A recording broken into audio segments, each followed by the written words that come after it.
Είμαστε στο Εθνικό Αρχαιολογικό Μουσείο της Αθήνας, τη μεγαλύτερη συλλογή αρχαίων ελληνικών έργων τέχνης στον κόσμο.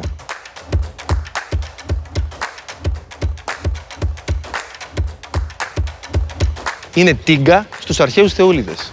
Αλλά σήμερα δεν ψάχνουμε θεούλιδες, ψάχνουμε έναν ημίθεο.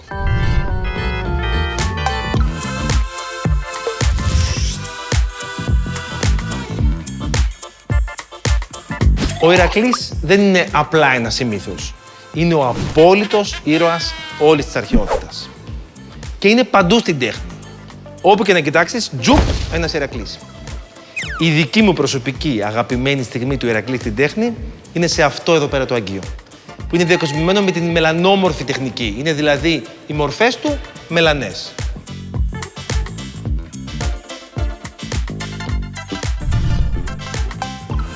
Η παράσταση δείχνει τη μάχη του Ηρακλή με τον κένταυρο Νέσο.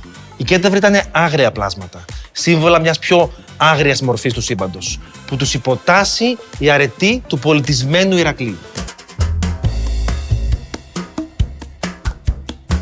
Η μάχη αυτή ως θέμα ήταν πολύ δημοφιλή στην τέχνη, σε όλους τους αιώνες και σε πολλές μορφές. Η καλύτερη κατ' εμέ είναι το γλυπτικό σύμπλεγμα του Τζαμπολόνια, το αναγεννησιακό γλυπτό που σήμερα είναι στη Φλωρεντία.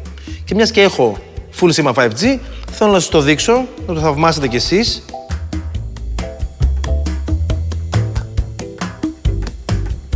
Να το. Κουκλάκι. Πάρα πολύ όμορφο.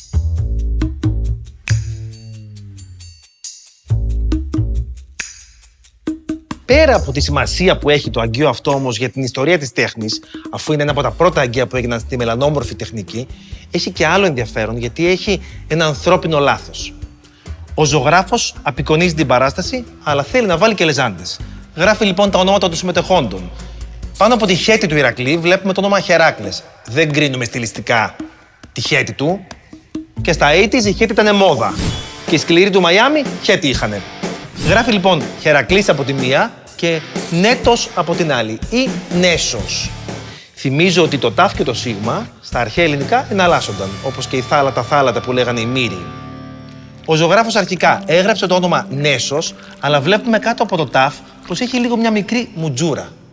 Προφανώς αποφάσισε να το αλλάξει και το έγραψε με τάφ. Ίσως να μην ήξερε τη σωστή ορθογραφία.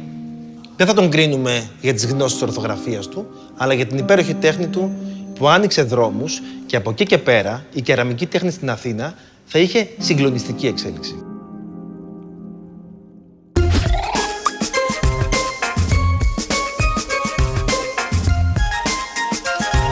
Η κεραμική της αρχαίας Αθήνας, με το μελανόμορφο ρυθμό, έγινε η δημοφιλέστερη στον αρχαίο κόσμο. Μέχρι που οι ίδιοι οι Αθηναίοι κεραμείς ανακάλυψαν έναν ακόμα πιο δημοφιλή τρόπο, τον ερυθρόμορφο ρυθμό.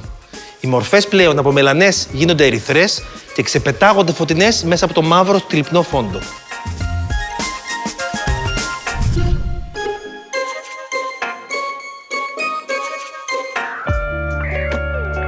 Και ένα υπέροχο δείγμα είναι αυτό εδώ ακριβώς το αγγείο. Δείχνει μια σπάνια αλλά πολύ τρυφερή σκηνή. Είναι ένα στιγμιότυπο από τη γιορτή των Ανθιστηρίων, την αρχαία γιορτή των Αθηναίων, την τριήμερη, όπου άνοιγαν τα νέα κρασιά, τα δοκίμαζαν, γιόρταζαν τα παιδιά και την τελευταία μέρα γιόρταζαν και οι νεκροί. What? Περίεργη γιορτή. Μπορεί και λίγο φιλοσοφημένη. Τα κρασιά είναι η χαρά της ζωής. Οι νεκροί είναι το παρελθόν και τα παιδιά είναι το μέλλον.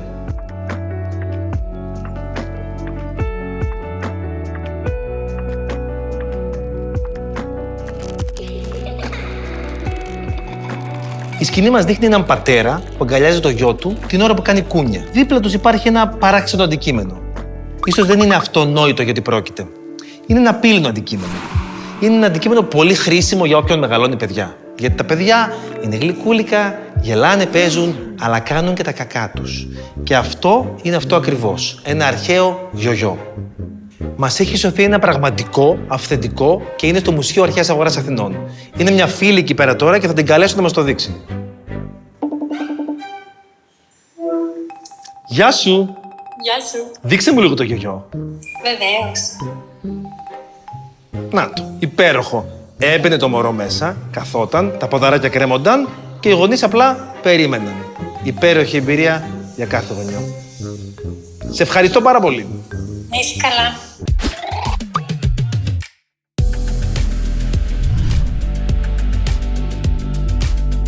Τα παιδιά είναι υπέροχα πλάσματα και προσπαθούμε να τους προσφέρουμε το καλύτερο. Πολλές φορές όμως υποφέρουν από τις επιλογές των ενηλίκων. Το 2022 έκλεισαν 100 χρόνια από τη Μικρασιατική καταστροφή. Αναρρύθμιτοι πρόσφυγες ήρθαν στην κυρίως Ελλάδα από τη Μικρασία, γυναίκες, άντρες και μικρά παιδιά.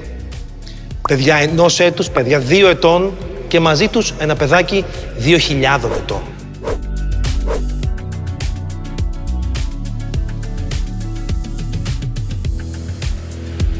Σε μια ανασκαφή στην αρχαία Νύσσα κοντά στη Σμύρνη, βρέθηκε το άγαλμα αυτού του μικρού παιδιού που φοράει κάπα ταξιδιώτη και έχει πάρει αγκαζέ μαζί του τον καλύτερο του φίλο, το κατοικίδιό του. Είναι ίσως ό,τι πολυτιμότερο είχε. Οι αρχαίοι αγαπούσαν τα κατοικίδια. Προτιμούσαν τα πουλιά, τις χήνες, τα γουρουνάκια και φυσικά τον καλύτερο φίλο του ανθρώπου, το σκύλο. Το συγκεκριμένο σκυλάκι μάλλον είναι ράτας Μαλτέζ. Τα Μαλτεζάκια ήταν αρχαία αγαπημένα κατοικίδια που τα λέγανε μελιτέα κινίδια γιατί Μελίτη ήταν το αρχαίο όνομα της Μάλτας. Το γλυπτό βρέθηκε στη γυριολεξία λίγες μόνο μέρες πριν πέσει το μέτωπο. Πριν η φωτιά, ο καπνός και η στάχτη τυλίξουν τα πάντα. Μεταφέρθηκε στην Αθήνα. Πού να ήξερε πως τόσους αιώνες αργότερα θα γινόταν πρόσφυγας. Και με αυτό το όνομα έμεινε στην ιστορία. Αυτό είναι το προσφυγάκι του Εθνικού Αρχαιολογικού Μουσείου.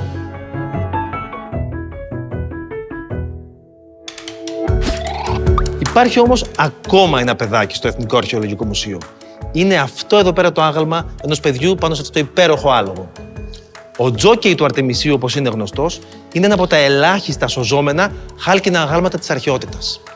Τα χάλκινα αγάλματα ήταν τα εντυπωσιακότερα και τα καλύτερα στον αρχαίο κόσμο, ακριβώς γιατί σε αντίθεση με το μάρμαρο, που είναι σκληρό, άκαμπτο και βαρύ, ο χαλκός πλάθεται και μπορεί να πάρει ό,τι σχήμα θέλει ο γλύπτης.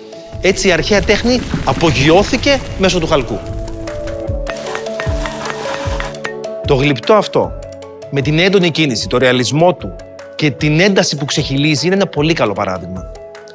Μας σώθηκε κατά τύχη, γιατί βρέθηκε στο βυθό της θάλασσας έξω από το κρατήριο Αρτεμίσιο της Εύβοιας. Προφανώς μεταφέρονταν με κάποιο πλοίο από κάποιο αρχαίο ιερό. Τα αρχαία ιερά ήταν γεμάτα με εκπληκτικά αγάλματα. Αγάλματα που σήμερα έχουμε την τύχη να θαυμάσουμε στα μουσεία μας και να καλπάσει η φαντασία μας όπως καλπάζουν και τα ίδια.